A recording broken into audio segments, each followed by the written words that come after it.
জানিয়ে দিব আজকের বাংলার আপডেট সংবাদ। শুরুতেই সংবাদ শিরোনাম। দেশে রাজনৈতিক অস্থিরতা, নেতৃত্বে হাসিনাকেই চাইছেন কেউ কেউ, থাকছে প্রতিবেদনে। প্রাণের ঝুঁকি না রাজনীতির চাল, যমুনায় যাচ্ছেন না তারেক, থাকছে প্রতিবেদনে। বাংলাদেশের রাজনীতিতে ফেরার নিখুঁত পরিকল্পনা আলীগের, থাকছে প্রতিবেদনে।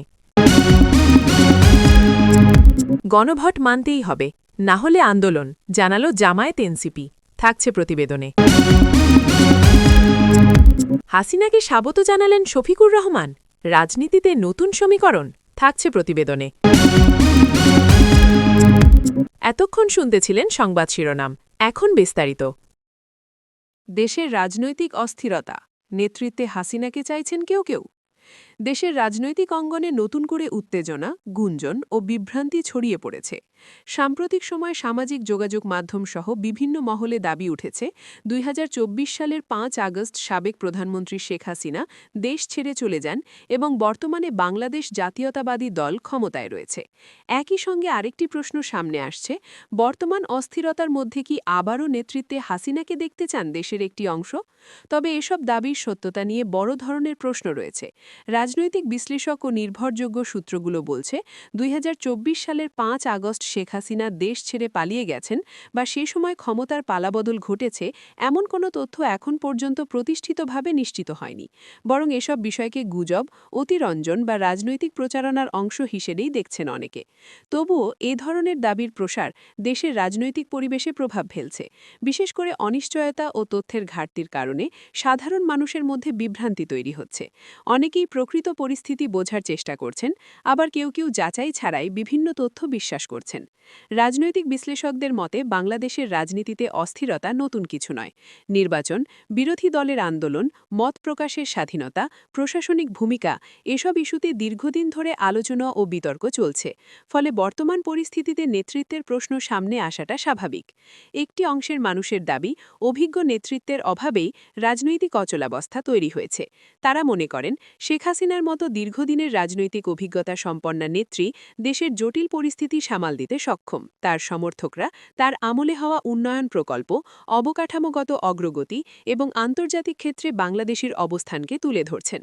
অন্যদিকে সমালোচকরা বলছেন গণতন্ত্রের মান, নির্বাচন ব্যবস্থার গ্রহণযোগ্যতা এবং রাজনৈতিক সহিষ্ণুতা নিয়ে অতীতেও প্রশ্ন ছিল এবং এখনও আছে। তাদের মতে শুধু পুরনো নেতৃত্বে ফিরে যাওয়ার পরিবর্তে রাজনৈতিক কাঠামো ও প্রক্রিয়ায় সংস্কার জরুরি। বাংলাদেশ জাতীয়তাবাদী দলের ভূমিকাও এই আলোচনায় গুরুত্বপূর্ণ হয়ে উঠেছে। যদিও বর্তমানে বিএনপি ক্ষমতায় এমন দাবির কোনো নিশ্চিত প্রমাণ নেই, তবুও রাজনৈতিক বক্তব্যে বিষয়টি তুলে ধরা হচ্ছে। দলটির নেতারা দীর্ঘদিন ধরে নিরপেক্ষ নির্বাচন, সরকারের পদত্যাগ সহ নানা দাবি জানিয়ে আসছেন। বিশ্লেষকদের মতে মানুষ হাসিনাকে চাইছেন, এ ধরনের বক্তব্য অনেক সময় রাজনৈতিক বার্তা হিসেবে ব্যবহৃত হয়। বাস্তব জনমত নির্ধারণ করতে হলে নিরপেক্ষ জরিপ প্রয়োজন, যা এই মুহূর্তে সীমিত। ফলে এ ধরনের দাবিকে সতর্কতার সঙ্গে মূল্যায়ন করা জরুরি। সামাজিক যোগাযোগ মাধ্যমে তথ্য ছড়িয়ে পড়ার গতি এখন অনেক বেশি। এতে করে গুজব ও যাচাইকৃত তথ্য একসঙ্গে মিশে যাচ্ছে। বিশেষজ্ঞরা বলছেন তথ্য গ্রহণের ক্ষেত্রে সচেতনতা বাড়ানো জরুরি, নইলে বিভ্রান্তি আরও বাড়তে পারে। সাধারণ মানুষের মধ্যেও মত পার্থক্য স্পষ্ট। কেউ রাজনৈতিক স্থিতিশীলতা ও শক্তিশালী নেতৃত্বকে অগ্রাধিকার দিচ্ছেন, আবার কেউ গণতান্ত্রিক সংস্কার ও নতুন নেতৃত্বের পক্ষে মত দিচ্ছেন। তরুণদের একটি অংশ নতুন রাজনৈতিক ধারার কথা বলছে, যেখানে স্বচ্ছতা ও জবাবদিহিতা বেশি গুরুত্ব পাবে। আন্তর্জাতিক মহলেও বাংলাদেশের পরিস্থিতি নিয়ে আগ্রহ রয়েছে। বিভিন্ন আন্তর্জাতিক সংস্থা নির্বাচন, মানবাধিকার ও আইনের শাসন নিয়ে তাদের পর্যবেক্ষণ প্রকাশ করছে। এসব বিষয় দেশের রাজনীতিতে পরোক্ষ প্রভাব ফেলছে। বিশেষজ্ঞদের মতে বর্তমান পরিস্থিতি থেকে উত্তরণের জন্য প্রয়োজন সংলাপ, রাজনৈতিক সহিষ্ণুতা ও দায়িত্বশীল আচরণ। রাজনৈতিক দলগুলোর মধ্যে আস্থার ঘাটতি কমাতে না পারলে অস্থিরতা দীর্ঘস্থায়ী হতে পারে। সব মিলিয়ে দেশের রাজনৈতিক অস্থিরতা, নেতৃত্বের প্রশ্ন এবং অতীত ঘটনাকে ঘিরে গুজব, এই তিনটি বিষয় একসঙ্গে বর্তমান পরিস্থিতিকে জটিল করে তুলেছে। শেখ হাসিনাকে ঘিরে সমর্থন ও সমালোচনা দুই রয়েছে, যা দেশের বহুমুখী রাজনৈতিক বাস্তবতার প্রতিফলন।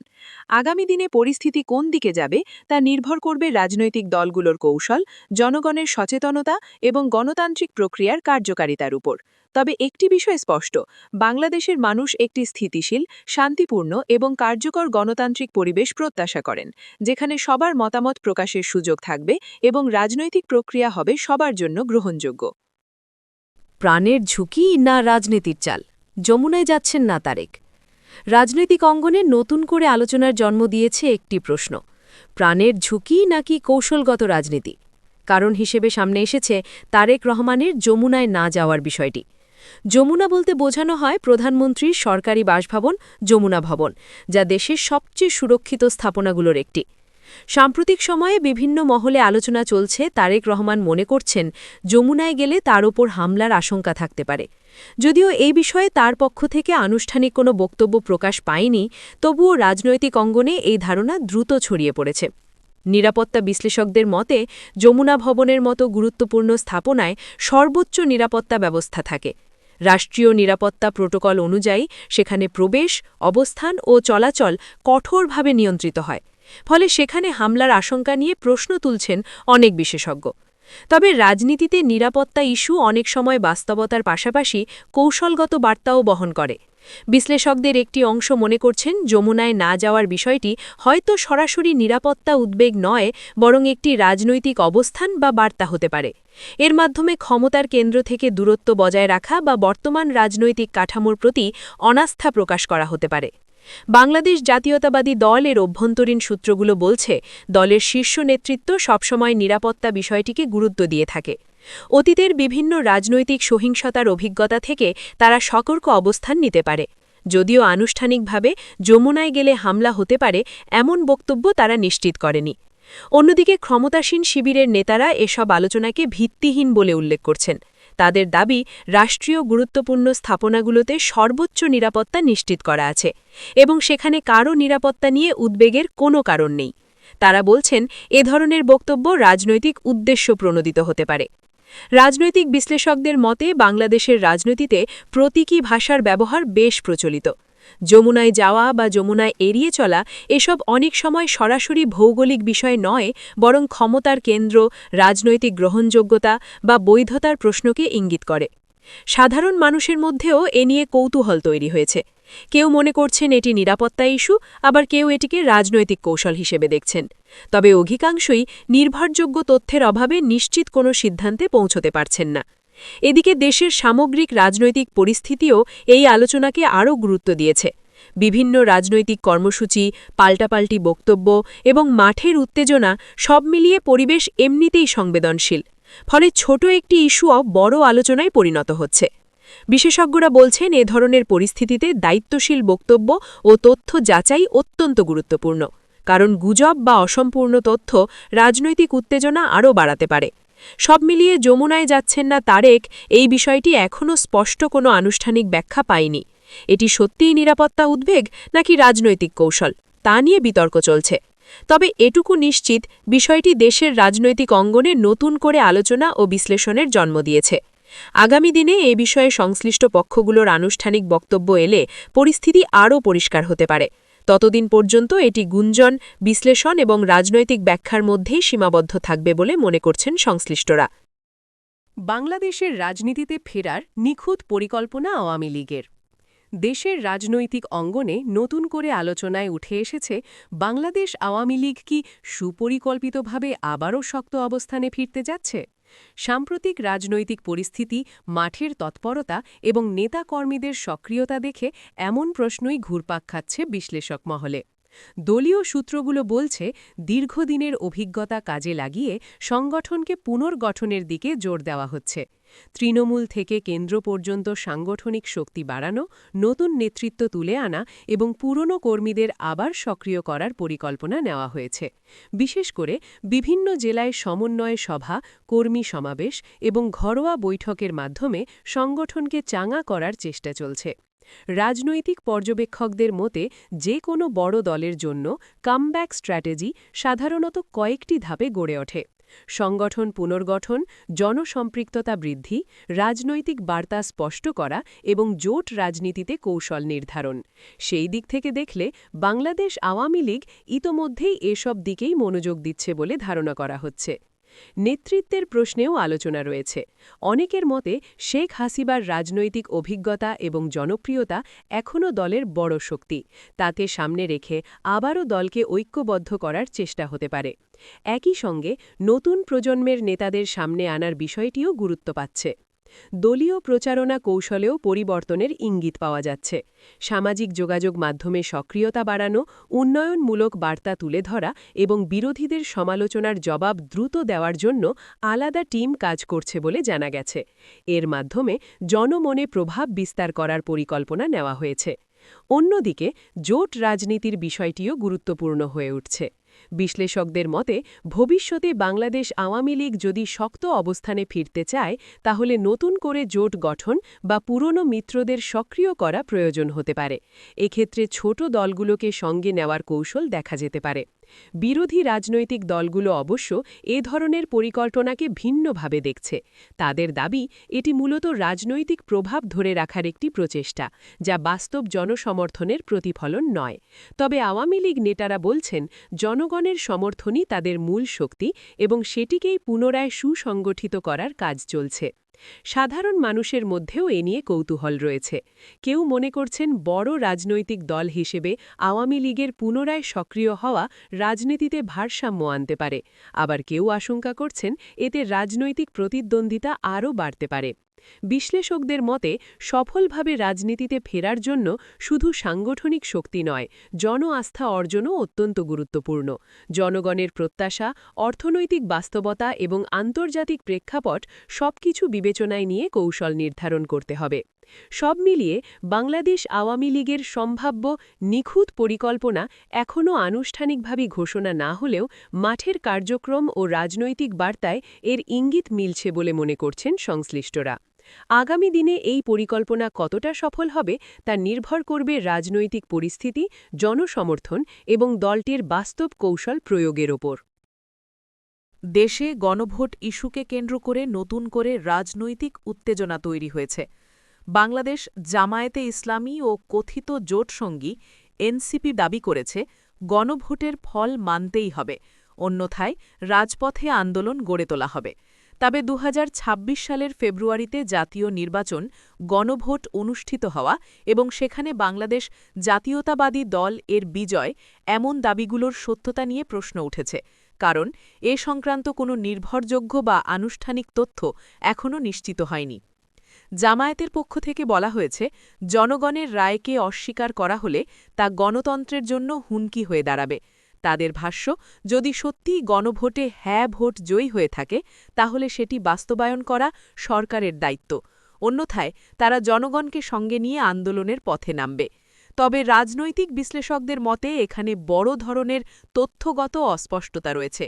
বাংলাদেশে সাম্প্রতিক সময়ে কোনো জাতীয় গণভোট অনুষ্ঠিত হয়েছে এমন তথ্য স্বীকৃত কোনো নির্বাচন কমিশন, সরকারি সংস্থা বা আন্তর্জাতিক পর্যবেক্ষকের মাধ্যমে নিশ্চিত হয়নি।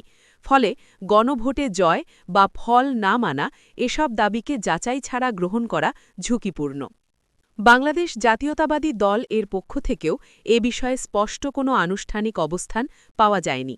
দলটির নেতারা সাধারণত নির্বাচন ব্যবস্থা, নিরপেক্ষ সরকার এবং রাজনৈতিক সংস্কার নিয়ে কথা বললেও গণভোট অস্বীকার প্রসঙ্গে নির্দিষ্ট বক্তব্য সামনে আসেনি।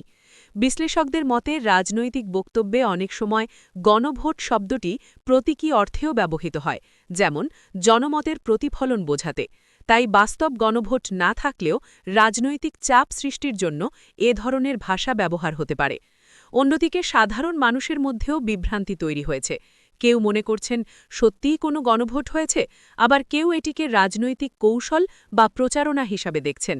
নির্ভরযোগ্য তথ্যের অভাবে বিষয়টি আরও জটিল হয়ে উঠেছে। বিশেষজ্ঞরা বলছেন, গণতান্ত্রিক প্রক্রিয়ায় জনগণের মতামত অত্যন্ত গুরুত্বপূর্ণ, তবে সেটি প্রকাশের জন্য সাংবিধানিক ও স্বীকৃত পদ্ধতি অনুসরণ করা জরুরি। গুজব বা যাচাইবিহীন তথ্যের ভিত্তিতে রাজনৈতিক অবস্থান নেওয়া হলে তা অস্থিরতা বাড়াতে পারে। সব মিলিয়ে গণভোট মানতেই হবে এই দাবি রাজনৈতিকভাবে গুরুত্ব পেলেও এর পেছনের তথ্যভিত্তি এখনও অস্পষ্ট। বাংলাদেশ জামায়াতে ইসলামী ও অন্যান্য পক্ষের বক্তব্য রাজনৈতিক চাপ তৈরি করতে পারে, তবে বাস্তব পরিস্থিতি বোঝার জন্য নির্ভরযোগ্য ও যাচাইকৃত তথ্যের ওপর নির্ভর করাই সবচেয়ে গুরুত্বপূর্ণ বলে মনে করছেন বিশ্লেষকরা। দেশের রাজনৈতিক অঙ্গনে নতুন এক জল্পনা তৈরি হয়েছে। ড. শফিকুর রহমান শেখ হাসিনাকে স্বাগত জানিয়েছেন এমন খবরে। যদিও রাজনৈতিক পর্যবেক্ষকরা বিষয়টি সরাসরি আনুষ্ঠানিক ঘোষণা হিসেবে না দেখলেও সম্ভাব্য রাজনৈতিক সমীকরণ পরিবর্তনের ইঙ্গিত হিসেবে বিষয়টি আলোচিত হচ্ছে। সম্প্রতি সামাজিক যোগাযোগ মাধ্যমে এবং বিভিন্ন রাজনৈতিক প্রতিবেদনে বিষয়টি ঘিরে আলোচনা শুরু হয়। শফিকুর রহমানের বক্তব্য এবং দলের কিছু কূটনৈতিক কর্মকাণ্ডকে দেখেই বিশ্লেষকরা মনে করছেন বিএনপি বিরোধী রাজনৈতিক মহলে নতুন সমঝোতার সম্ভাবনা তৈরি হতে পারে।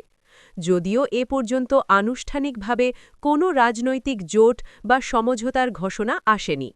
জামায়াতের অভ্যন্তরীণ সূত্র বলছে, দলের বর্তমান নেতৃত্ব দেশের রাজনৈতিক ভারসাম্য রক্ষায় নিরবচ্ছিন্নভাবে কাজ করছে। তারা সবার সঙ্গে সংলাপ ও সহমতের জন্য প্রস্তুত, কিন্তু কোনো অবস্থাতেই দল অন্য কোনো পক্ষের সঙ্গে অপ্রস্তুতিপূর্ণ জোটে যুক্ত হবে না। শফিকুর রহমানকে ঘিরে সম্প্রতি যে উচ্ছ্বাস দেখা গেছে তা অনেকাংশে রাজনৈতিক কৌশল ও জনমত যাচাইয়ের প্রচেষ্টার অংশ বলেই মনে করছে রাজনৈতিক বিশ্লেষকরা। রাজনৈতিক বিশ্লেষকরা মনে করছেন শফিকুর রহমানের স্বাগত বার্তা যে কোনো আনুষ্ঠানিক সমঝোতা নয়, বরং একটি রাজনৈতিক সংকেত হিসেবে নেওয়া যেতে পারে। এটি দেশে বিরোধী ও ক্ষমতাসীন দলগুলির মধ্যে রাজনৈতিক সমীকরণ পরিবর্তনের ইঙ্গিতও দিতে পারে। বিশ্লেষকরা বলছেন, আগামী নির্বাচনী সময় এবং গণমাধ্যমে প্রকাশিত বক্তব্যগুলো বিবেচনা করলে আরও স্পষ্ট ধারণা পাওয়া যাবে।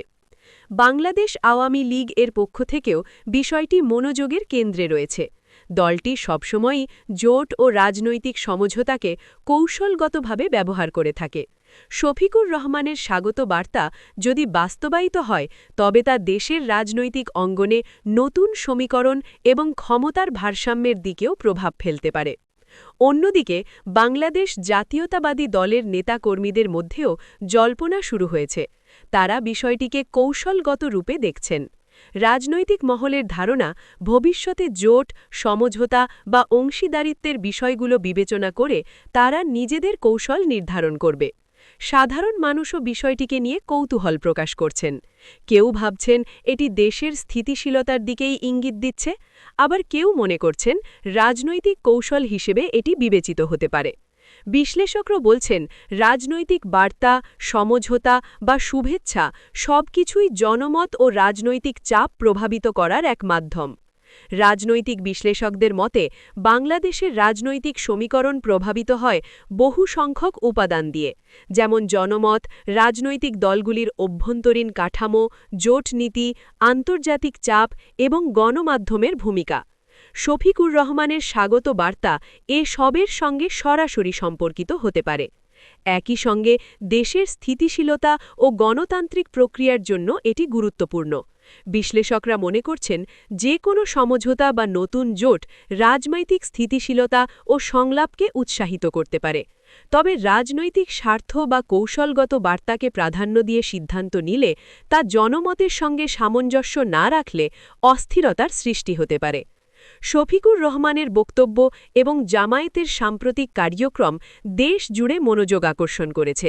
বিশেষ করে রাজনৈতিক সমীকরণ পরিবর্তন, নির্বাচনী প্রস্তুতি এবং দলীয় কৌশল এসবের সঙ্গে এটি যুক্ত বলে মনে করছেন বিশ্লেষকরা। সব মিলিয়ে শেখ হাসিনাকে স্বাগত জানালেন শফিকুর রহমান এই ঘটনা এখনও আনুষ্ঠানিক সমঝোতা নয়, বরং রাজনৈতিক বার্তা এবং সম্ভাব্য নতুন সমীকরণের ইঙ্গিত। বাংলাদেশের রাজনৈতিক অঙ্গনে এ ধরনের সংকেত সবসময় গুরুত্বপূর্ণ। এর প্রভাব ভবিষ্যতে নির্বাচনী কৌশল, জোট নীতি এবং রাজনৈতিক ভারসাম্যের ওপর পড়তে পারে। ভবিষ্যতে রাজনৈতিক দলগুলির পদক্ষেপ, গণমাধ্যমে প্রকাশিত বক্তব্য এবং জনমতের প্রতিক্রিয়ার উপর নির্ভর করে এই সমীকরণ আরও স্পষ্ট হবে। তবে এই মুহূর্তে বিষয়টি জল্পনা, বিশ্লেষণ এবং রাজনৈতিক ব্যাখ্যার মধ্যেই সীমাবদ্ধ বলে মনে করছেন সংশ্লিষ্টরা। সারসংক্ষেপে বলা যায়, শফিকুর রহমানের স্বাগত বার্তা রাজনৈতিক অঙ্গনে নতুন দিক নির্দেশ করছে। যদিও এটি আনুষ্ঠানিক জোট বা সমঝোতার ঘোষণা নয়, তবুও দেশের রাজনৈতিক সমীকরণ এবং ক্ষমতার ভারসাম্য দিক বিবেচনা করলে এটি গুরুত্ব বহন করছে। আগামী সময়ে এই সংকেত কিভাবে বাস্তবে রূপ নেবে তা বাংলাদেশের রাজনীতির পরবর্তী পর্যায় নির্ধারণ করবে।